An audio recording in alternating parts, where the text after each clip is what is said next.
Madam Secretary, do we have the chair on the phone? Chair Hunter? Yes. Yes. Okay. I'm calling to order the open meeting of the Federal Election Commission for Thursday, September 6th, 2018. The chair is unfortunately indisposed, but is valiantly participating by phone to ensure that we still have a quorum. And as a result, I'm going to be running the meeting. And of course, we all are hopeful that the chair will have a speedy recovery. The first item on the agenda is correction and approval of the minutes. Commissioner Peterson, do we have a motion? Thank you, Madam Vice Chair. I move approval of the minutes for the meeting of August 2nd, 2018, as set forth in agenda document number 18-38-A.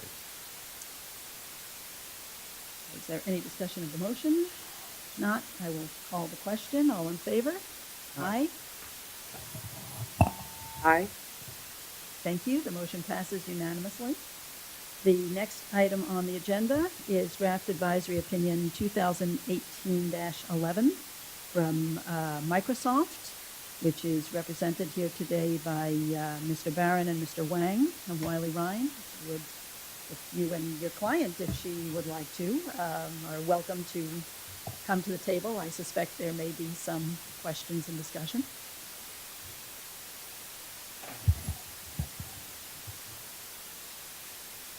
Thank you.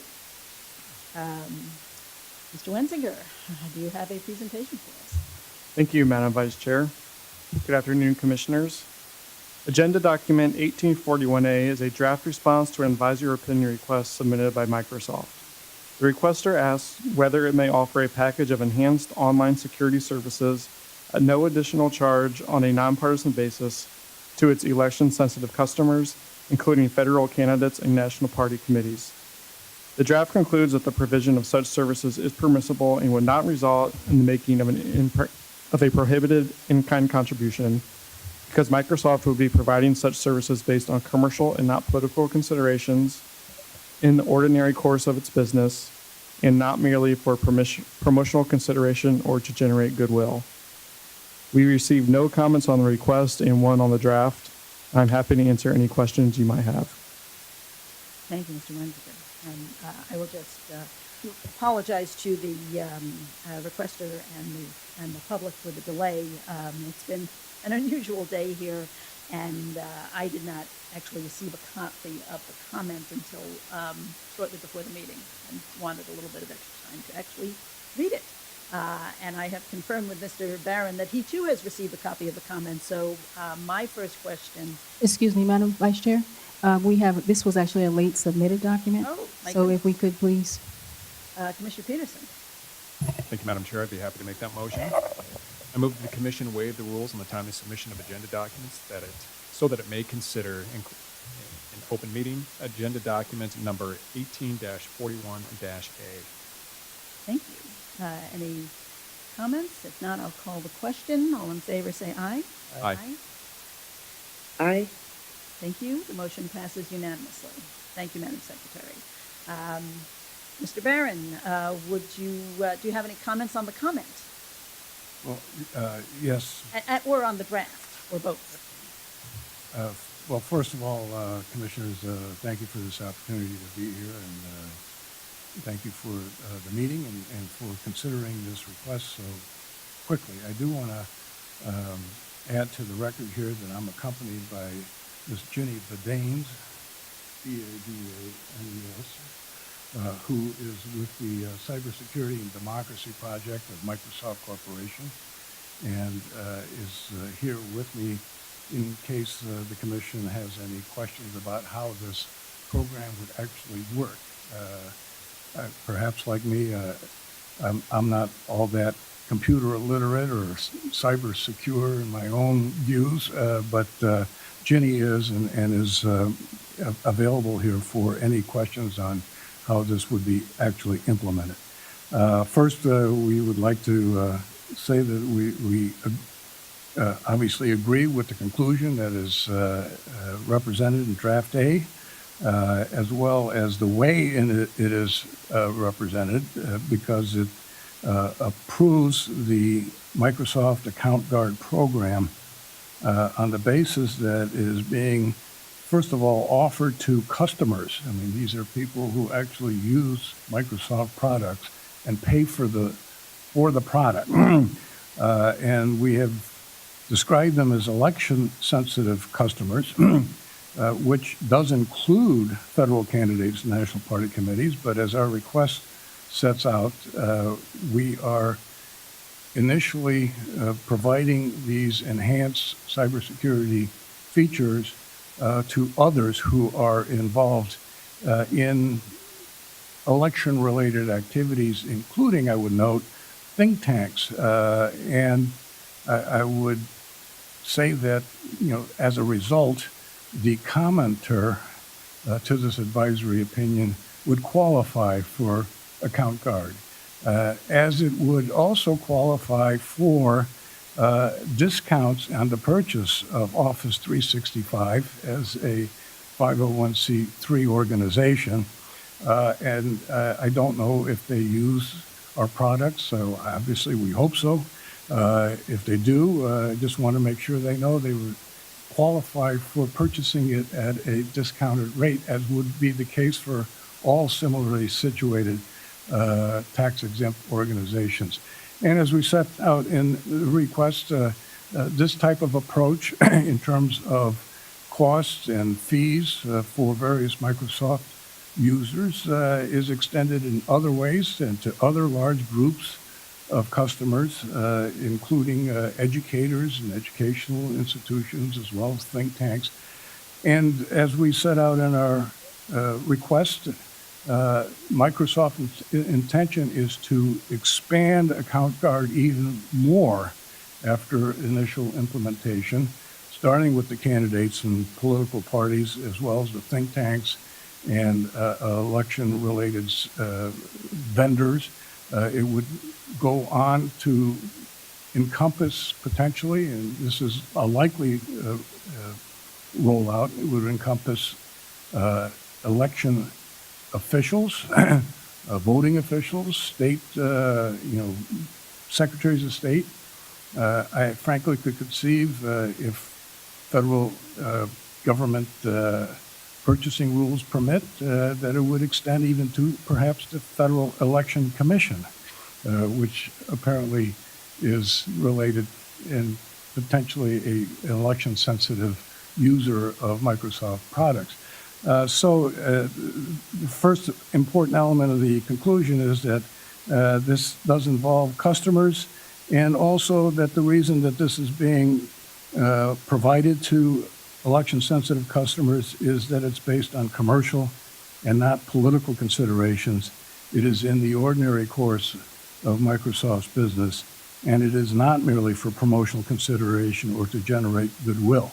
And for that reason, I have the impression that the commenter may not have appreciated the fact that this is not something that anybody in politics can obtain coming off the street. You have to have purchased Microsoft product. You have to qualify, and equally important, you have to request to participate in these additional cybersecurity benefits and protections. So I think in sum that would be my comment on the comment, is that they don't seem to be actually focused on what is being proposed and how it would be implemented.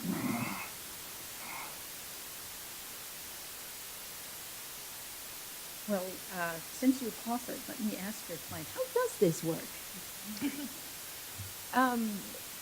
The way that a organization becomes enrolled is they go to our website and submit their information. I won't go through every little step, but I just want to make it clear how they become a part of Account Guard.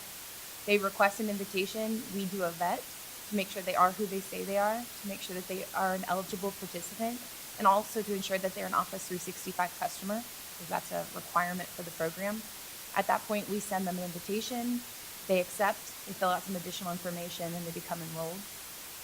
From there, we have a series of things that we will do for them that we haven't begun yet, such as education. We will send out emails. We will invite them to webinars. In some cases, they'll be invited to in-person trainings, where we will focus on ensuring that they are aware of basic things like phishing, aware of ways to protect their Office 365 accounts.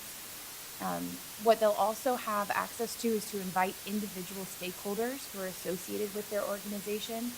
And stakeholders is up to them, but we view that as primarily their employees, potentially board members, others who will be affiliated with that organization who might have individual Microsoft accounts. So that's where the Outlook.com and the Hotmail.com accounts come into play. They will be invited to enroll themselves individually if they would like. They will have the same access to education materials as the organizations do. But they're also allowing for us, through their approval, to notify in case that we are able to detect a nation-state attack against their account. At that point, they're granting us permission to let the organization know who they're affiliated with that we've detected an attack against their individual account. And then the third feature is that we'll make available to them private previews within our products of security-related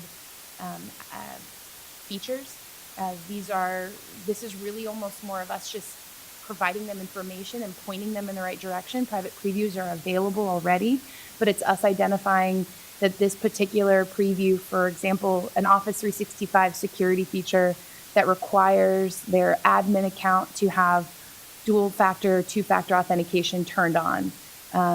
We can offer that to them. They can enroll in that private preview and then have that feature enabled for their Office 365 account. It's something that already exists, but what we would be doing is sort of making the connection and encouraging them to enroll in those private previews.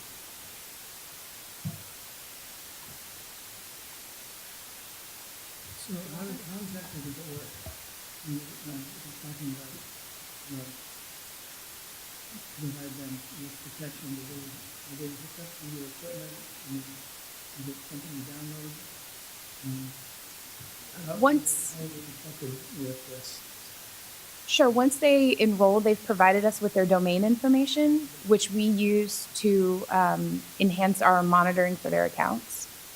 So there's nothing that they do other than enrolling. The education piece is just us pushing out content to them and then potentially accepting invitations to webinars or other security trainings. How do you detect? Well, that's a tougher question to answer. As far as how our threat intelligence team does their research, we have a team at Microsoft that focuses on nation-state attackers. They're our threat intelligence team. They are already doing this. They're already looking to protect our customers from attacks by nation states, which we identify as the ATP type organizations, the likely suspects that you've heard of. They're already tracking for that. What we're doing is bringing additional information for their investigations by indicating these individuals have opted in, they're likely targets. It also creates a bigger picture of information for them as they're doing their research, and then faster notification if and when we detect that something has occurred on those accounts, because we know exactly who to go to based on the information they've provided to us. When you have an advertising ploy, and I don't mean in a negative way, there's an advertising feature along with other products or that kind of thing. So, and in addition, you will be doing this, or how does it work? I believe what I understood was, is there an advertising feature? And there's, Well, I'm just wondering how the system is being used. how it's going to be. You say it's for free, but then I get the impression that there's some discussion about making money on it. I just didn't know how that works. Okay. So advertising is not a revenue model for anything that we're discussing here. The revenue model is that they're already licensed Office 365 customers, which is a productivity suite. It's how they would do their emails, document storage, communications within and with both internally and externally. They are already paying for that service. That is essentially how they're communicating, again, both internally and externally. So that's the fee that they would pay. That's where and they're already customers at this point. There's no advertising component to it. So they don't have to pay extra for this, or the feature that you advertise is getting free. Right. In this case, these are enhanced features that we'd be adding to our existing customers in this space. And some get it and some don't. Or do they get it? For those who opt into this program, they get it. Some of these features already exist, and it's really just more of us pointing it out to this particular community who might not have the resources to find these private previews that we have available. A lot of it is us reaching out and educating and connecting them versus offering something new necessarily. So is it an anti-hacking and hacking device, a device that detects hacking and that kind of, I don't know what the other nomenclature is for these other things, but the directory system. So there- if you see somebody being hacked, I gather that you're more sensitive to that. You also have to notify them and you do corrective action, or how does it work? Right. So if we detect, we don't, technology is of course a piece of the detection we do, but it's really individual investigations of how we're identifying these attacks. Once one has been detected, there is a very thorough process we go through to, we have a notification process essentially that already exists where we will notify our customers if it follows our process appropriately that we've seen these attacks against them. I believe to your question of then what is essentially what, yeah. We would not be offering remediation services ourselves. We recognize that those are costly and there's a lot that goes into that. We would be making recommendations for how they might choose to remediate. And that would be pointing them to a variety of services, Microsoft and non-Microsoft alike.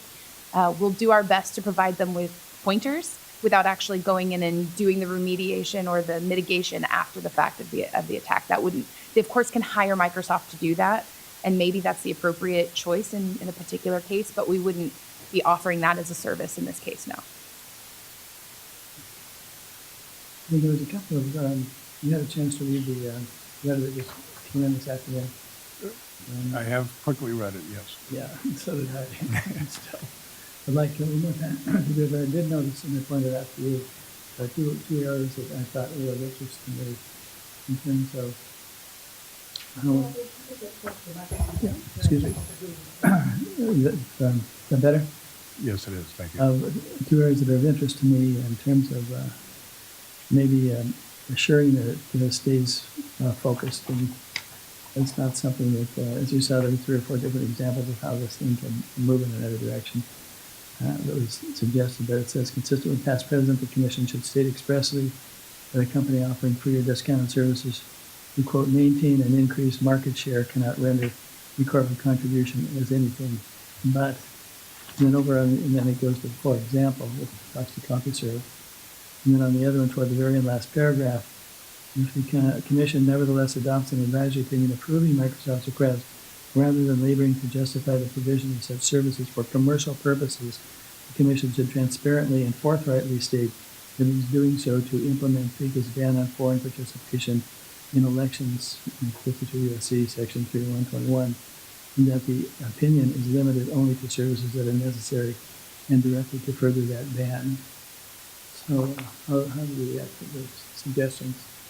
Well, with respect to the suggestion that the commission should implement, allow this by implementing the ban on foreign contributions, I don't think there's any precedent for doing that in FEC opinions or regulations that you could, quote, provide something for free, assuming it's, quote, free, in order to promote compliance. In fact, the statute itself only contemplates something like that with respect to legal or accounting services to certain campaigns and political parties in order to ensure compliance with the Campaign Finance Act. So what is being suggested, is, as I understand it, is that you can go ahead and approve this account card, but only because it promotes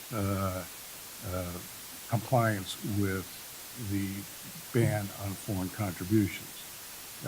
With respect to the other section that was referenced here about offering free or discounted services to maintain and increase market share, the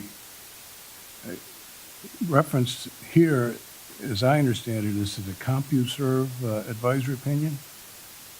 And that's different than what is being suggested here, as we pointed out in our request, in that the CompuServe proposal involve providing candidates something for free altogether. It was not conditioned on the fact that they were already customers and had purchased something, and it was an element in the use of their product. So I think that's not the case here. I think that the advisory opinion can be distinguished on that basis, and we did so with additional citations in our request.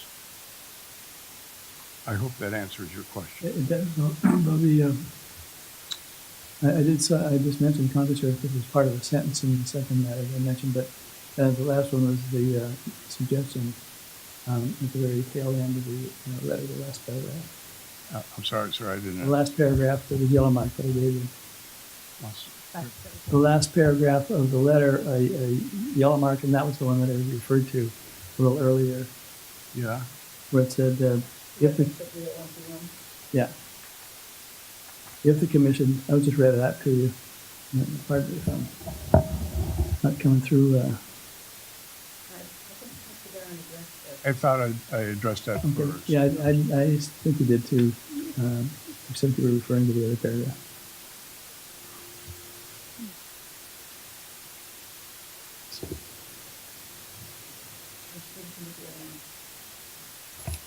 I don't have any questions. My only comment is that I agree with the conclusion of the opinion. I think it's reasoning is sound. I think that the requester has set forth several bona fide commercial purposes for the account guard program that it's establishing. I think that fits well within the precedents that we've established in past advisory opinions as set forth in the draft. And at the appropriate time, I'll be happy to support the draft. For myself, I mean, as I said, I did not see the comment until shortly before the meeting, but I do think it fairly points out the backdrop against which all of this is happening, and that is the legitimate concern of the requester about hacking attempts that we've already seen and the warnings that we've been given by all manner of people from the Dan Coates on down about continued threats. So I was, with apologies to my colleagues for not circulating this, because I just kind of scribbled down some thoughts at the beginning of the meeting, I would like to suggest that we could add some language to the opinion that just takes cognizance of what you've already put in your request and perhaps repeats some of that language.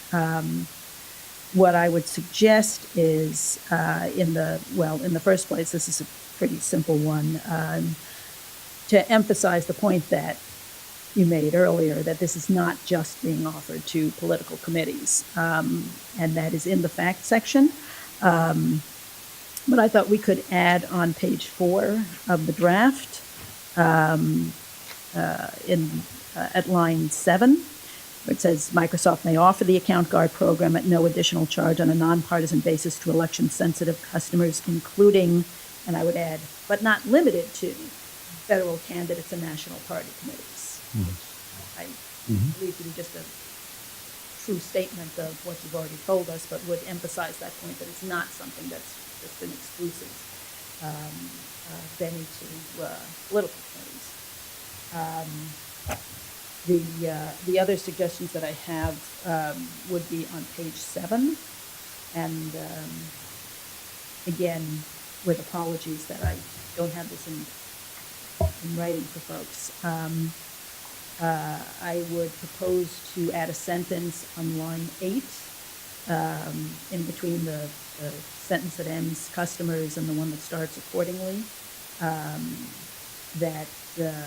again, this is repeating something that's in the facts section earlier, Microsoft has noted the particular importance of providing account guard at this time, given the public scrutiny regarding foreign attempts to influence U.S. elections. That's language that really is drawn from your request and from the facts section of the opinion. Would you mind repeating that? I was trying to write it down and I got through about half a sentence. Sorry. So the latter Sorry. half I was a little slow on. apologize. Microsoft has noted the particular importance of providing account guard at this time, given the public scrutiny regarding foreign attempts to influence U.S. elections.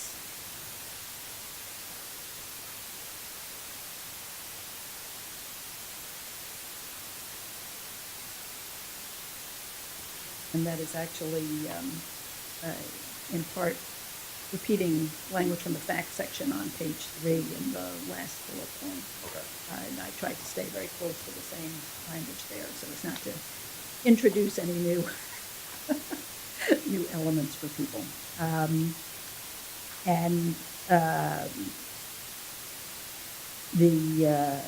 The last change that I would suggest is to add to the sentence, the accordingly sentence on page 7, line 8. So on line 10, after in the ordinary course of business, there would be a comma and delete the and. On page 7, line 10, in the middle of the sentence where it says in the ordinary course of business,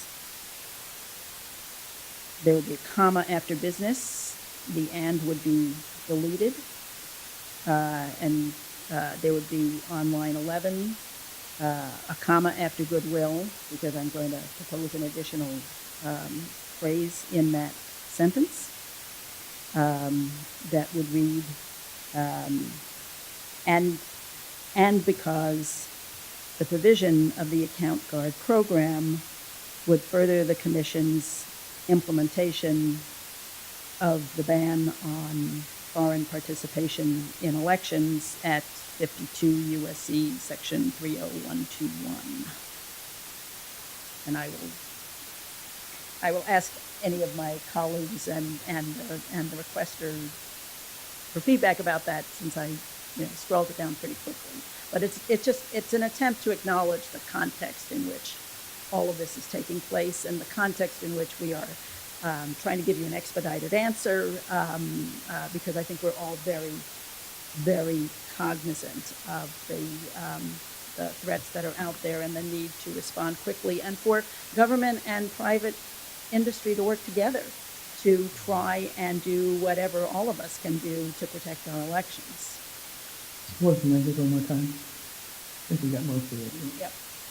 The last clause would be at the end of on line 11, after goodwill, instead of a, let's see, what is there, a comma there? It's, I've scribbled on it, so it's hard for even me to read. But there would be a clause added after goodwill that says, and because the provision of the account guard program would further the Commission's implementation of the ban on foreign participation in elections at 52 U.S.C. Section 30121. It will further what? I'm sorry. Would further the Commission's implementation of the ban on foreign participation in elections at 52 U.S.C. Section 30121. I think having the narrative makes it a little easier to read, but, it could just as easily say would further the Commission's implementation of 52 U.S.C. Section 30121 if anybody has a problem with the way I've phrased the narrative.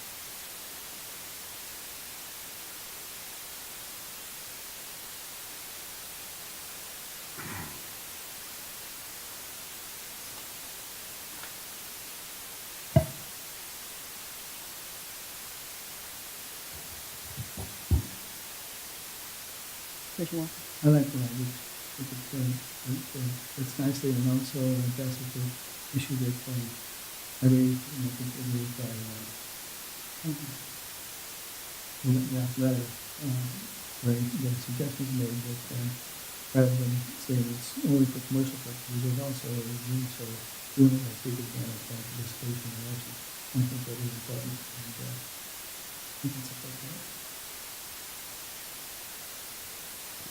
Commissioner Peterson? Thank you, Madam Vice Chair. The question I guess I would have is, would this be considered, the addition of this, the provision of the Count Guard program would further the Commission's implementation of the ban, would you consider that a necessary condition for reaching the conclusion that we reach here, or do you just consider this to be contextual information that provides background as to why Microsoft is offering these services in the first place? Well, I think it provides context to why Microsoft is offering it, and also provides context for why the commission is saying yes. I mean, this does not preclude the possibility that somebody else would come in, would develop another program that might not raise the foreign national issues, but might otherwise fit within commission precedents on providing services to a group of similarly situated clients that is not exclusive to political committees, providing services to people who are already paying them for services. You know, it doesn't take away from any of the precedents that we are citing here. Those still exist. This is, as they all are, a unique unique request based on a unique set of facts, and you know, other requesters who wanted to do something similar or perhaps not so similar, you know, would be able to draw upon the precedents that are on the books. You know, it doesn't in any way limit any of the precedents that are already on the books. I mean, my only concern is as I was just thinking through it, and you know, since we're kind of doing this on the fly, Yeah, we're having to process some things as we're up front of the dais, always a dangerous thing. The only concern I have is I wouldn't want the inclusion to be read as meaning that the grounds that are listed above, listing the applicable advisory opinions and citing to the legitimate commercial interests that were set forth by Microsoft and its account, that those weren't sufficient to carry the day. I think that those were sufficient to carry the day. I just don't want there to be confusion for those who are reading this down the line that had they not met this prong, they would have not been issued this opinion. That's my only concern. And I guess I would, like I said, I'm just kind of puzzling through this on the fly. I don't know if Mr. Barron has any thoughts about the language that's being proposed, and if he has any concerns. Well, I do think it's unclear as to whether it's a condition of approval here that it furthers the commission implementation, as opposed to saying something because it's also consistent with, you know, people trying to comply with one of your laws. And then once you introduce something like this, as I tried to explain in answering Commissioner Walter, you're interjecting the appearance that something is possible because it implements compliance with one of your laws. You know, in this case, you're talking about the ban on foreign nationals. So if somebody comes to you and says, "Look, I've got a great idea. I want to do this and give it for free for all candidates. And by the way, this will help them comply with the ban on foreign contributions." Is that all they have to do? Is that the reason why you're approving this? Or is it, aren't you approving this because it happens to be consistent with a laudable goal? It's also consistent with something that is good public policy. But in terms of why is this not a contribution or an expenditure, I think the basis is the way that it's stated currently. Well, we concluded that this is something that you're doing for a group of customers in your business. They're customers who pay you for your products, and it's consistent with the way that you run your business. And on that basis, we don't think that there is a contribution or an expenditure there. If you then tag on other conditions or features, you're both suggesting that there has to be additional conditions and also that you're opening up other avenues for people to say, well, we can do something because it's consistent, or what's the term here? It will further the commission's compliance goal. That's kind of the way I heard what's being proposed. Commissioner Walker. So I think for me, it's a helpful factor that we work on, because I'm not saying it's exclusive, but sometimes when you kind of appear in a direction, I think the fact that it's consistent with our national laws and our current situation generally, it makes sense, but in the letter we say, although much attention has been given to Russian internet research agencies' attempts to sow discord through online propaganda targeting American voters, the hacking of online accounts and political operatives in our community must also not be overlooked. So I think a touch of that conversation is helpful in this opinion, so that we don't run into the same problem that you see in some of the other letter I was referring to about way out, getting a request for things that, just way out there and don't kind of fit within our own policy. And I think that's a valid concern. I think that the principle that is outlined in the draft in its conclusion is not unlimited. I think it's highly conditional. It recognizes that there are going to be situations where certain things are available to certain users or customers in certain ways that are consistent with other business practices. And isn't that what you're looking for? It doesn't create carte blanche. There's an awful lot of conditions here that don't basically open, in my view, a door for companies and other producers to provide freebies to candidates. You start from the proposition it's not a freebie. I mean, you got to be using our product. Just like when we give discounts to nonprofit organizations, perhaps the Campaign Legal Center, it's really not a freebie. It's part of our business decisions that's something that made sense when we try and market our products to large segments of the 60 million users of Office 365. Walker. I agree with that. And seeing in the draft that you're looking at that day, with Microsoft plans to offer the service for a variety of commercial reasons beyond mere promotional goodwill, most notably to protect its brand reputation, which could be at risk of severe long-term damage if accounts of election-sensitive customers are hacked and could contain highly valuable data about online security threats. So in this particular case, we're in the same boat in terms of wanting to support this. I don't know that, given the kind of time we have, we want to try and refine for the future any more than we have to, except to point out that this is a factor that is worthy consideration to both sides. What were you reading from? I'm sorry. Draft A. The draft? Oh, I apologize. What page? Page 7 at the top, 1 through 7. Oh, okay.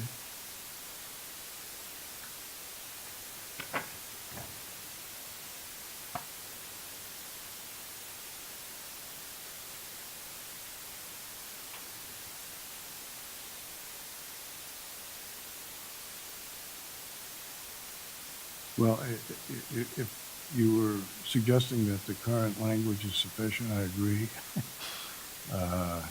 If you wanted to insert the language that was proposed by Commissioner Weintraub, then I think you're introducing new issues as I tried to articulate.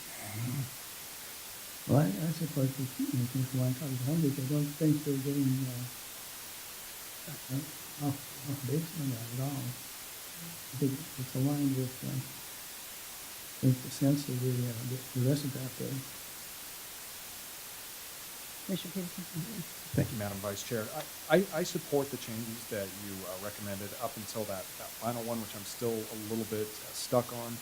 And, you know, I understand the concern that you're getting at, and I understand the concern that that was brought up by CLC.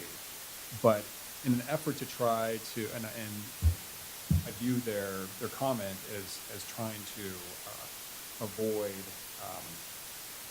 an avenue for potential exploitation and abuse, but in doing so, by tucking it under the implementation of the foreign national prohibition, they may inadvertently be creating a new app, because could someone then, and this may be a little bit of a ridiculous example, but who knows where someone might take it. Could someone give $20,000 in cash, and and cut a $20,000 check to a committee and say, this is not for the purpose of influencing your election. This is for the purpose of helping you as a committee further the implementation or preventing potential foreign nationals interfering with an election. And so do with it as you fit to see in which way you might be able to prevent hacking or any mischief that a foreign government or a foreign agent of any kind might seek to carry out. I admit that's a little bit of an extreme example, but I'm just not sure exactly. Are we now saying that something of value given to a candidate or other political committee that is given for the purpose not of influencing the election, but for the purpose of furthering the ban at 52 USC 3121 is not a contribution? I'm still just kind of puzzling through what the implications of that are. I hear what you're saying, and I hear what Mr. Barron is saying, and that's in part why I am not, in fact, adopting the proposal in the comment, which would have been to solely peg this to 30121. What I'm trying to do is to acknowledge that is the risk of foreign intervention is actually a very important part of both why you're offering this service and certainly why, one of the reasons why I think it's very important that we try and give you a yes answer. Yeah. Well, let me just add that, these cybersecurity features, which seek to detect foreign state intrusions. A foreign state intrusion into a website is not per se, or maybe ever itself, a contribution by a foreign state. I mean, there's got to be something else going on after the intrusion. I mean, if you're looking at hacked emails, then the question becomes, all right, you have a foreigner who hacked emails, who has the emails, and then is going to provide them to somebody. All right, so that's way down the road from what we're talking about here, by the way. I agree with that. Now, it does, hacking is illegal, right? But last time I checked, the commission doesn't enforce that particular law. I agree with that, and the language that I suggested did not say, it just said it would further the commission's implementation of 30121. It would not, I'm not saying that it is, by definition, anything that Account Guard would protect against would automatically be a violation of 30121. I tried to keep the language a little bit softer, so that I hear what you're saying, but I don't think it quite goes there. Mm-hmm. But as I said, I share Commissioner Peterson's concern about trying to do edits on the fly, but we're trying to give you a rapid answer, and the comment came in just this morning when Commissioner Peterson and I were at the PLI conference that Mr. Barron invited us to participate in, so we didn't have a lot of time to review it. But I'm open to, having said all that, I'm open to amendments. I'd like to kind of get the concept in there. But let me make it clear that, Microsoft is delighted to do this program if you approve it. Now, what the basis is for your approval is up to you. And you've asked some questions here about what are the consequences of inserting some of these conditions, which is a bigger issue than just for Microsoft. Whether you insert this language is not going to change any of the factual predicates for Account Guard. And Account Guard is in part being implemented because Microsoft is very much aware of foreign state interference with their entire election process. That's why they're doing many things in a program that's entitled Defending Democracy. We're dealing with journalists, we're dealing with election officials, we're dealing with campaigns, we're dealing with think tanks, we're monitoring false websites that have been created for organizations, as was publicly announced recently, like the Hudson Institute and the International Republican Institute. So hacking is a big deal, and this is all part of that. And as long as the commission would like to, we obviously encourage approval of this particular program. The conditions that you're proposing really would not affect the way we would operate Account Guard. And they weren't intended to change your program in any way. Mr. Peterson? Madam Vice Chair, I'm wondering if we might be able to take a brief recess. I've got some ideas in my head that I just want to reduce to paper, but I don't want to keep everybody suspended in awkward silence while I'm doing so. But I think I can do so quickly, and then I think that's an excellent suggestion, well taken. So we will stand in recess, hopefully for not too long a time.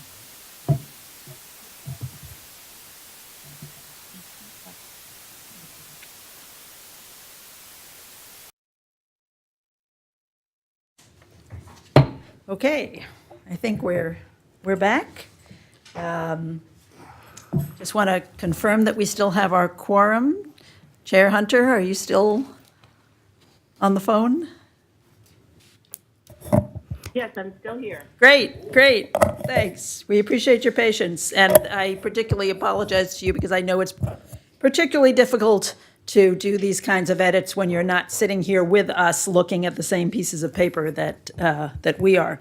But I think we have a solution, and what it would involve is, in lieu of amending the accordingly sentence on page 7, line 8, the other changes that I said before would be included.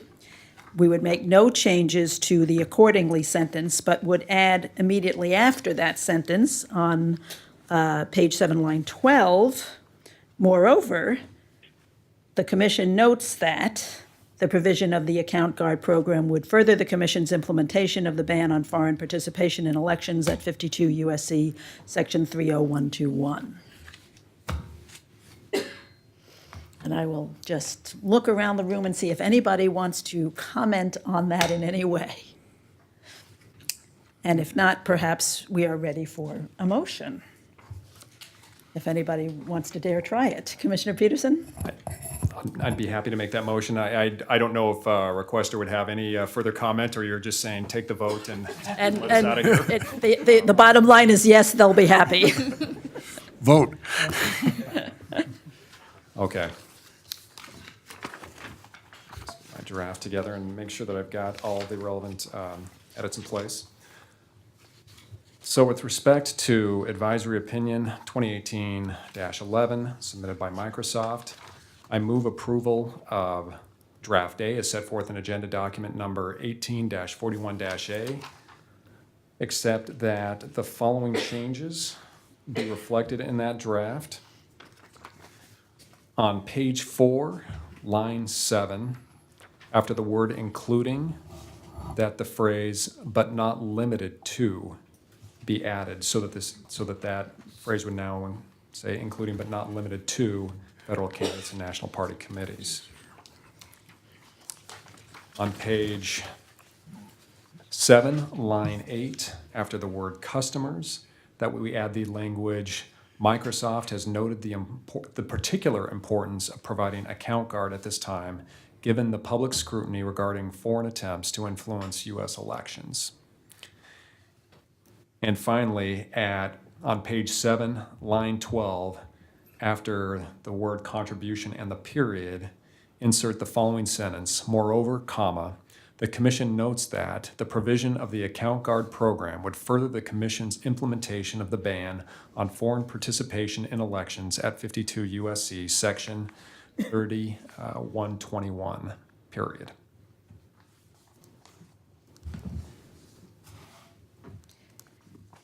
I think that is a really beautiful motion. Thank you, Commissioner Peterson. That'll be one for the museum. Do we have any comments on the motion? And if not, I will call the question. All in favor, say aye. Aye. Aye. Aye. Yay, the motion passes unanimously, which is in fact the only way a motion can pass around here these days. I thank the requester for their request and also for their patience with us. That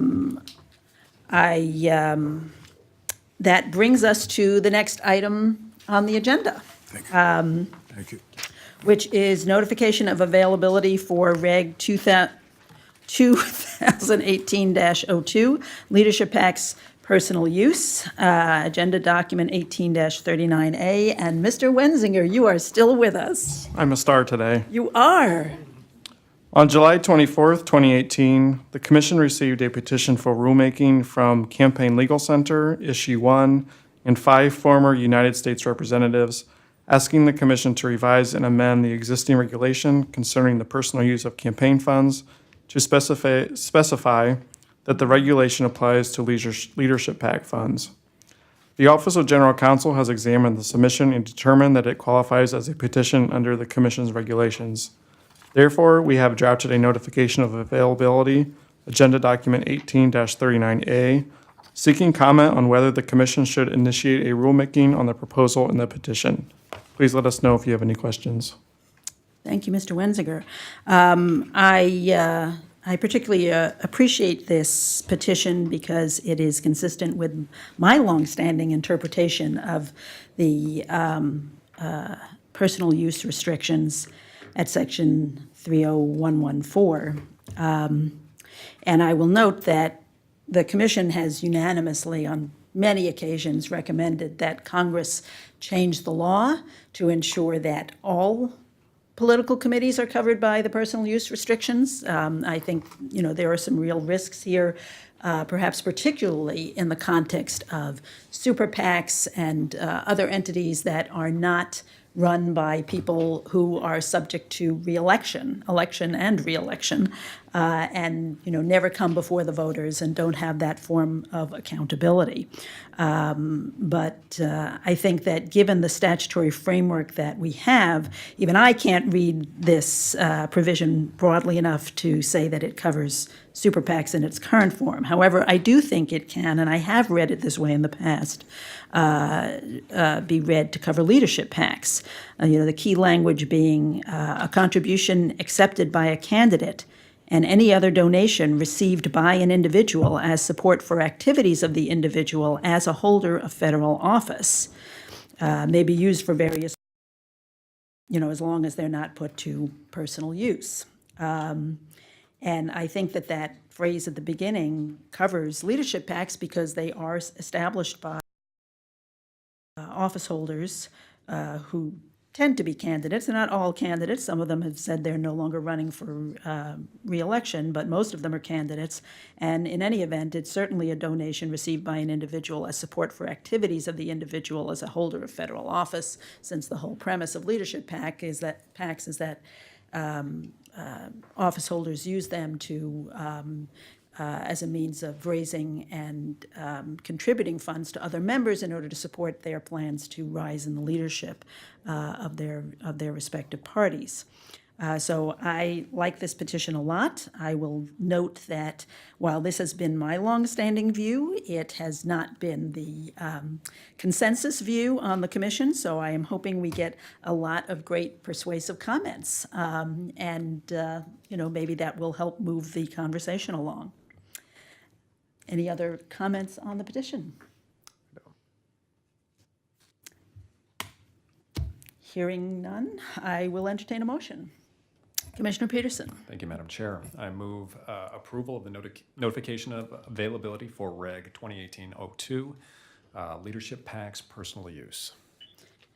Thank you very much. Is there any discussion on the motion? If not, I will call the question. All in favor? Aye. Aye. Aye. And again, the motion passes unanimously. Thank you very much. The last item on the agenda, well, I guess it's technically the second to last. The next item on the agenda concerns Agenda Document 18-40A, implementation of OMB Circular A-123. It's been suggested that perhaps there might be some edits to that provision, so we're going to hold this over so that we can circulate and consider those edits. We may adopt this on a tally vote internally, and obviously if and when we do, we will make it public. Which brings us to management and administrative matters. Mr. Palmer, are there any? Madam Chair, there are no such matters. In that case, this meeting is adjourned.